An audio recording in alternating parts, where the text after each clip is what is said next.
Bonjour.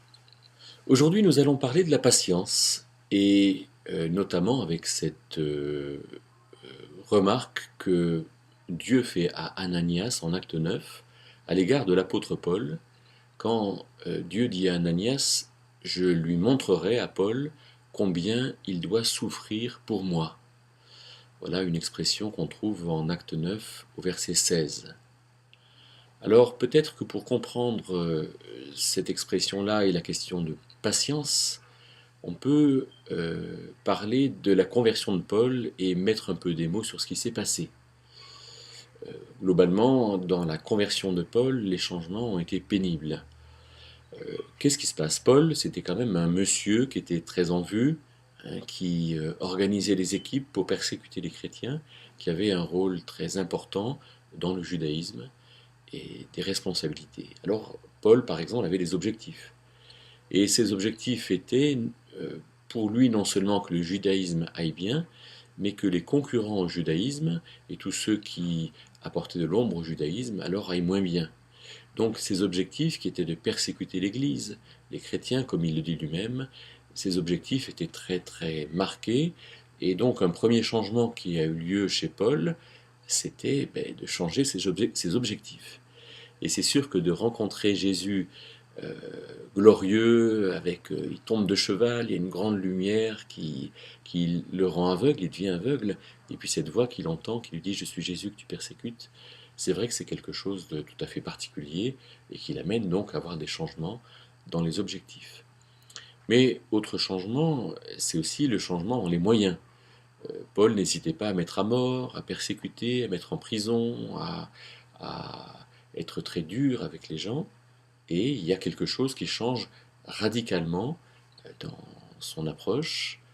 Il va, au contraire, être l'apôtre qui va enseigner l'amour, la patience, la vérité aussi, des choses qui concernent Dieu, qui regardent Dieu. Et donc, il y a quelque chose de douloureux chez lui qui est ce changement de moyens. Il l'avait fait comme ça, et maintenant, il fait autrement. Ça a beau être clair pour lui, c'est quand même quelque chose de douloureux. Troisième chose qui change chez Paul, c'est ses amitiés, c'est son réseau de connaissances. Avant, il avait un réseau de gens qui étaient d'accord avec lui pour persécuter les chrétiens, pour travailler pour le judaïsme, pour mettre en place ici des projets immobiliers, là des projets d'enseignement, là des projets d'action pour le judaïsme. Bon, là maintenant, il a quelque chose qui est fondamentalement différent. Peut-être qu'il faut abandonner certaines personnes, certains amis. Certains amis se trouvent être des ennemis, en tout cas des gens qui vont vouloir le faire mourir, exprimer une concurrence assez féroce ou une incompréhension, il va peut-être les croiser. Donc voilà encore une souffrance que Paul va rencontrer. Une autre chose aussi, c'est sa notoriété. Paul a une mauvaise notoriété dans le nouveau cercle de personnes qu'il va être amené à rencontrer. Paul, heureusement qu'il y a un Barnabas pour aller chercher Paul, parce que Paul passait pour celui qui avait fait tuer des chrétiens, et on se disait, mais peut-être que ce changement est un changement politique, un changement là pour s'introduire dans le milieu des chrétiens et après leur faire du mal. Et donc voilà un changement qui est difficile. Et puis il y a un autre changement dont Paul souffre certainement, c'est son regard sur lui-même. Paul dit par exemple à Timothée qu'il a été le plus grand des pécheurs, il a été meurtrier. Et donc il a été nécessaire qu'il passe beaucoup de temps, et il a passé 14 ans dans le désert en Arabie, beaucoup de temps sur lui-même pour réfléchir, pour poser ces choses devant Dieu et pour les régler en quelque sorte. Il faut donc que dans ce changement de la patience. Qu'est-ce que c'est que la patience? La patience, en grec, il y a deux termes qui sont intéressants dans le Nouveau Testament. Le premier, c'est macrothumia, macrothumos. Thumos, c'est le mouvement de l'âme.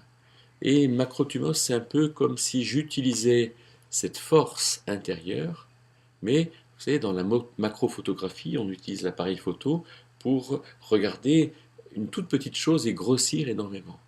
Eh bien, la patience, c'est ça, c'est utiliser notre force intérieure pour quelque chose qui nous est demandé par Dieu au moment où on a le faire. Une première définition. Une deuxième définition, c'est hypomone, qui est aussi quelque chose qui est traduit par persévérance par quelques-uns. Hypo, c'est en dessous, et meno, et moné, c'est le participe, c'est le fait de rester. Donc, j'ai de la patience ou de la persévérance pour rester, pour euh, tenir quelque chose, être en dessous de quelque chose que je tiens. Voilà une autre notion de patience. Alors bien sûr, il y a des gens qui diront, mais moi je n'ai pas de patience. Mais ça, c'est un peu la solution de facilité, c'est un mauvais regard sur soi, alors que Dieu nous fortifie en toute patience, nous dit Colossiens 1, versets 9, 10, 11. Donc nous sommes, nous, capables d'avoir la patience que Dieu nous demande d'avoir. Avoir de la patience, c'est donc une fois qu'on a mis en œuvre ce qui relève de notre responsabilité, eh bien attendre et voir l'intervention de Dieu. Alors là, c'est sûr que c'est un point de vue peut-être différent de ce qu'on a l'habitude de penser.